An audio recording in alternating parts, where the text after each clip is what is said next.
Hello, मैं हूं सुनीता बाजपेयी। चटोरी कटोरी पॉडकास्ट में आपका स्वागत है।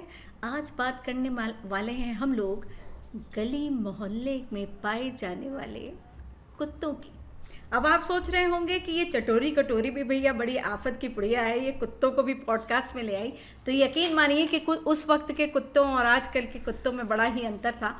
उस वक्त नाम भी हमारे समय के कुत्तों के कैसे हुआ करते थे। किसी का नाम भूरा, कोई कालू, कोई शेरा, कोई टॉमी, कोई झबरा।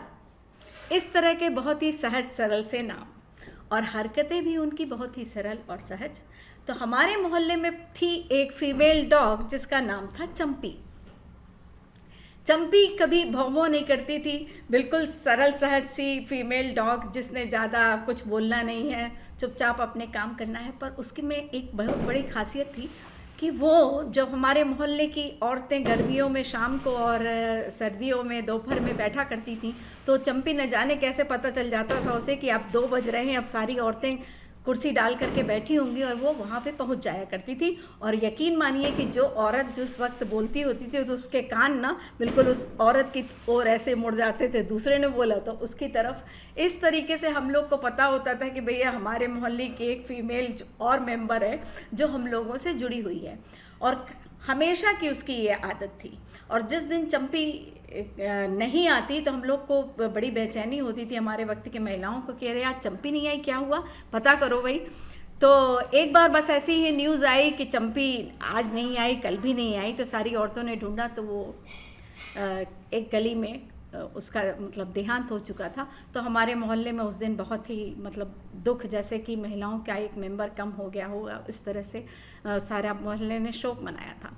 और एक घटना और मैं आपको बताना चाहती हूँ कि मेरी दादी ने, जिन्होंने 4-5 गाय पाली हुई थी, और उस वक्त अब धीरे धीरे शहर बन रहा था, गांव मतलब शहर था पर उनके पास उतनी ज़मीन नहीं थी, और दादी चूँकि बुज़ुर्ग हो रही थी तो अपनी गायों की सेवा नहीं कर पा रही थी।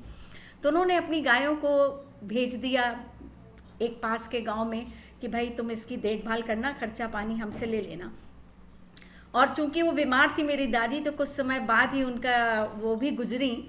तो जब वो गुजर गई तो उस गांव में रहने वाली जो 4-5 गायें थीं, उन्होंने अपना खूंटा, अपनी रस्सी तोड़ करके वहाँ से 18 किलोमीटर दूर से वो पैदल जाने, कैसे उन्हें रास्ता पता था, और धीरे एग्जैक्ट 13वीं के दिन हमारे घर के सामने खड़ी हुई थी वो 5 गायें। तो इस तरह समझिए कि आप कुत्तों में और गायों में बड़ा ही इमोशन था। मैं ये नहीं कह रही हूँ कि आज नहीं है, पर अब आज हम लोगों की तरह उनकी भी पॉपुलेशन बढ़ गई है। हर गली मोहल्ले में बड़े ही तेज़ी से रफ्तार से बड़े कुत्ते मिल जाते हैं जो कार के पीछे भौं भौं और स्कूटर के पीछे भौं भौं करते फिरते हैं। तो और अब हमारे समय में एनजीओ भी नहीं थे, पर हाँ हम लोग काफ़ी सभी बच्चे जो छोटे छोटे हैं उनको शायद बच्चों के, ये जानवरों के बच्चों से बहुत प्रेम होता है, तो वो उनकी देखभाल कर लेते हैं, और कोई ना कोई उन पिल्लों का मालिक हो जाता। और इस घर में शेरा चला गया, और उस घर में भूरा चला गया, और इस घर में टॉमी चला गया। इस तरह से उनकी परवरिश बहुत अच्छी हो जाती थी और सब देखभाल किया करते थे। और महिलाओं की भी अब आज हम सिखाते हैं। आज कचरे की गाड़ी आने लगी है घर घर में और हल्ला कर रही है। तब औरतों को पता होता था कि तरकारी यानी सब्जियां जो उन्होंने काटी तो वो एक बाहर बाल्टी में रख दी जाती थी, और बासी खाना जो था वो बाहर बाल्टी में हर घर के दरवाजे पे रहता था, जिसमें वो टहलते हुए गाय आती या कुत्ते भी अगर होते तो वो खा के अपना चले जाया करते थे। पानी भी रखा जाता था गर्मियों में। अब लोगों को सिखाना पड़ता है। और यंग जनरेशन से मुझे एक थोड़ी सी और कह सकते हैं कि हमारे समय से और आगे आने वाले समय में 3 चीज़ें बहुत ही कुछ अच्छाई, मतलब उसको डिस्ट्रॉय करना तो नहीं कहेंगे, पर काफ़ी कुछ उसका हमने खामियाजा भुगता, जिसमें एक टीवी और एक मोबाइल और तीसरा पॉलीथिन है।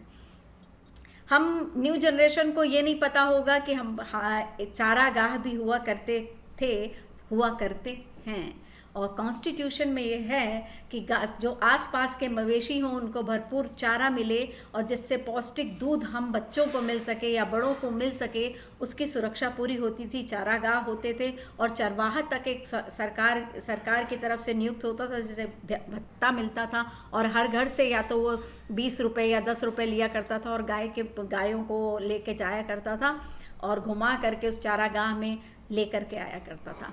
तो मेरी न्यू जनरेशन से ये रिक्वेस्ट है कि आप भी जानिए कि आपके राज्य में या आपके शहर में कोई चारागाह है या नहीं, कोई चरवाहा है या नहीं। क्योंकि चरवाहे तो कृष्ण भी थे, जिन्हें पता था कि गाय कितनी महत्वपूर्ण है और उसका दूध हमारे लिए कितना उपयोगी। तो ये सब समझते रहिए। सी यू, बाय बाय।